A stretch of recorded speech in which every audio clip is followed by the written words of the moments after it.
Finding your Revolut account number and sort code is actually a piece of cake with several options at your fingertips. So first off, we have the exploring the Revolut website. So on the Revolut website, they compiled sort codes for some of the major banks in the UK, and this is a handy resource to kickstart your search.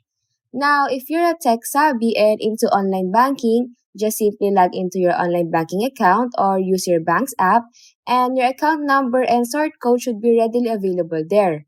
It's like giving you a quick access without the need for extra steps. Now, another straightforward method is to grab your trusty bank card. Just flip it to the front or back, as many banks conveniently print the sort code and account number right on the card, making it super convenient for moments like this. Now, for those a fan of good old-fashioned paper, then your bank-issued bank statement or deposit slip is a gem. Just take a peek and you will likely spot the sort code and account number right there, keeping things traditional yet effective. And that's it. So whether you're browsing online, using your banking app, checking your card, or reviewing a statement, you've got a range of choices to unveil your Revolut account number and sort code. Now, if you found this video helpful, don't forget to hit that like button, drop a comment, share this content, and subscribe for more guides and tips.